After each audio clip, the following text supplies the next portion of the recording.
जनपद शामली के कस्बा कैराना के ग्राम झाड़खेड़ी में रहने वाले समाज सेवक और हर रोज चर्चा में रहने वाले राजपाल चौहान ने प्रशासन पर भ्रष्टाचार का आरोप लगाया है और बताया कि योगी सरकार में इतना भ्रष्टाचार हो रहा है कि इनको देखने वाला कोई नहीं है। इन्होंने बताया कि ऊपर से लेकर नीचे तक प्रशासन भ्रष्ट है।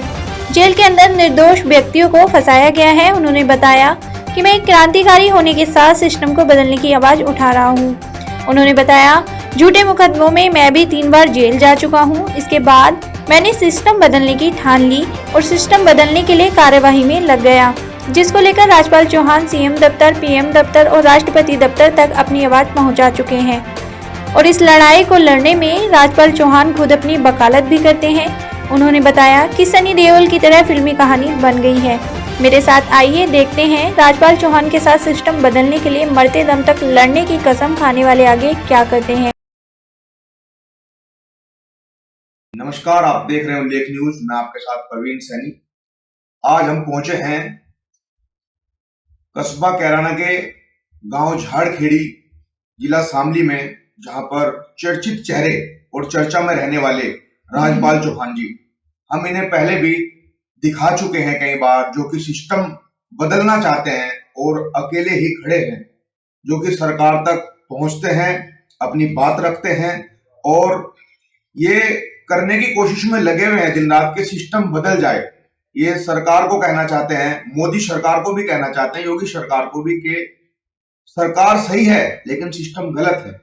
इसी पर आज चर्चा करने के लिए हम पहुंचे हैं राजपाल चौहान जी के पास। तो सबसे पहले नमस्कार। मैं आपसे पूछना चाहूंगा कि आज आप कहां तक पहुंच चुके हैं, ये आप सबको बताने की कृपा करें। देखिए, मैंने ये लड़ाई थाना कैराना से शुरू करी थी और पायदान के हिसाब से ऊपर चलता चला गया।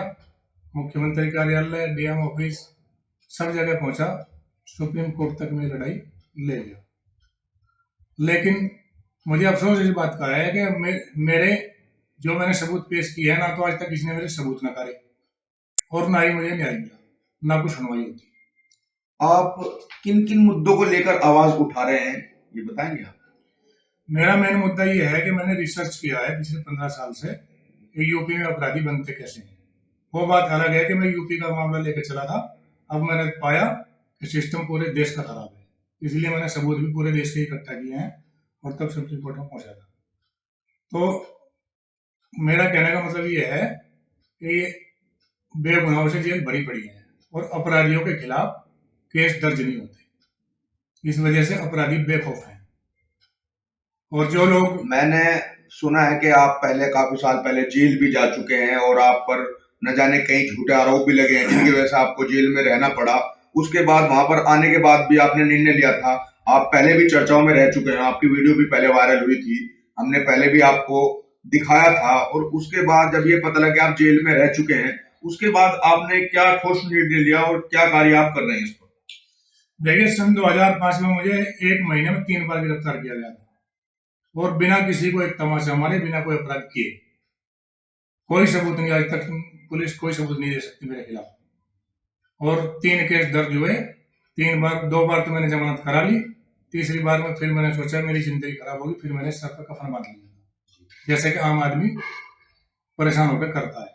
जब मैंने अपनी जिंदगी को मौत से बदतर पाया तो मैंने कैराना थाने में आग लगाई, बहुत संघर्ष किया। पुलिस वालों से मेरा सामना ऐसा हुआ था जैसे हिंदी फिल्मों में सनी देओल का होता है, रियल बिल्कुल। अच्छा, उसके बाद जैसे मैं जेल पहुंचा, मेरी वहां जेलर साहब से बात हुई। जेलर साहब ने मुझे बुलाया, आराम से मेरी बात सुनी सारी। मैंने उनको पूरा मामला समझाया कि चुनाव सर पे है, प्रधानी का चुनाव था, उस वजह से मुझे गांव वाले बार बार लाद रहे हैं और मैं चुनाव मुझे लड़ना भी नहीं है, लेकिन किसी का बहम कैसे निकाल दूं। तब उन्होंने मेरी सारी बात समझी। सुनने के बाद उन्होंने कहा कि मैं समझ गया आप बेगुनाह हैं, लेकिन आप ये मत समझना कि अकेले बेगुनाह हो।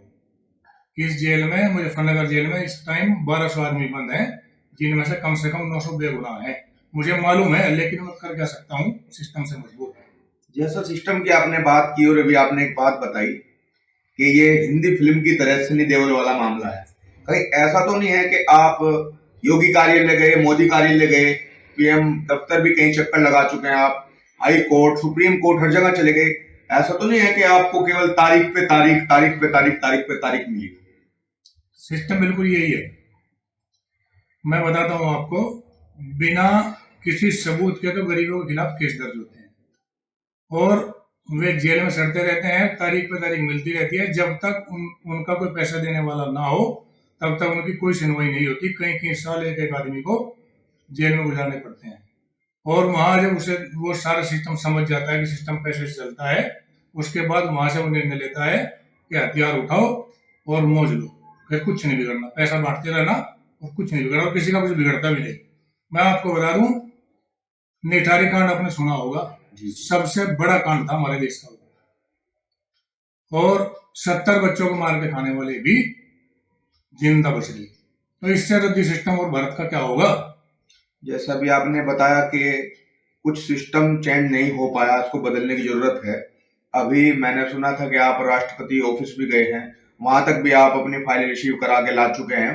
अभी हमारे देश की राष्ट्रपति द्रौपदी मुर्मू जैसा बनी है, उन्होंने एक बहुत बड़ा बयान दिया था, कहा था कि हमें जेल बढ़ाने की जरूरत नहीं है।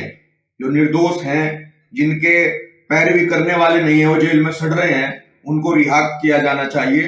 तो जेल अपना आप खत्म हो जाएगी, छोटी पड़ जाएगी और आपको वहां पर ज्यादा जरूरत नहीं है किसी को जेल में डालने की। आप सिस्टम को बदलो, ज्यादा कैदी इसमें ना भरो, इनको रिहा करो, तो फिर हमें जरूरत नहीं है कि बड़ी जेल बनानी पड़े। इसके बारे में आप क्या कहना चाहेंगे? देखिए, मेरा मानना यह है, और उसका मैंने सबूत भी दिया है, जो लोग सिस्टम में ईमानदार हैं, चाहे वो सीएम हो, डीएम हो, एसडीएम हो या जज भी हो, वो कुछ नहीं कर पाता, मजबूर होकर बैठा रह जाता है।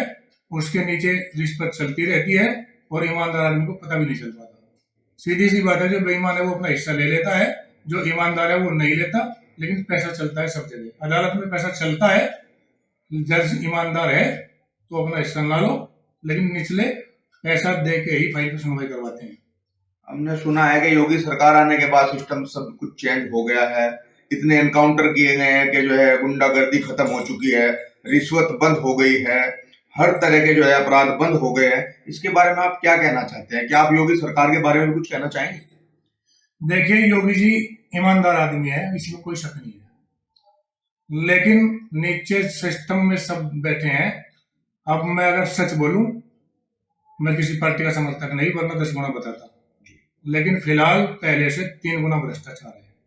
बिना पैसे के किसी का काम नहीं होता। आम आदमी सरकार के खिलाफ बोल नहीं सकता, और उसका ना बोलने का कारण ये भी है कि जो भी सरकार सिस्टम के खिलाफ बोलता है, अधिकारियों के खिलाफ बोलता है, उसे तुरंत जेल में डाल दिया जाता है, कोई भी आरोप लगा के, बिना किसी सबूत के। राज्यपाल चौहान जी, जो आपने कार्रवाई की है वो कहां तक की, आप हमको दिखाएंगे? जी, ये देखिए, जिला पंचायत राज अधिकारी, जिला पंचायत शामली, मुख्यमंत्री कार्यालय, मुख्यमंत्री कार्यालय। दोबारा दिखाओ भाई, थोड़ा ऊपर, मैं इशारा भी कर रहा हूँ, थोड़ा ऊपर। हाँ, यहाँ दिखना है। ठीक। होम मिनिस्टर,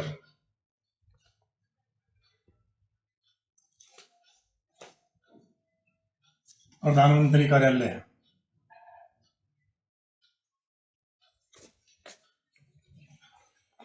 मानवाधिकार आयोग,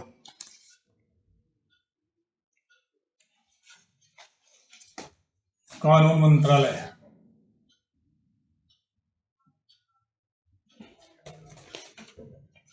लोकसभा अध्यक्ष को भेजी थी,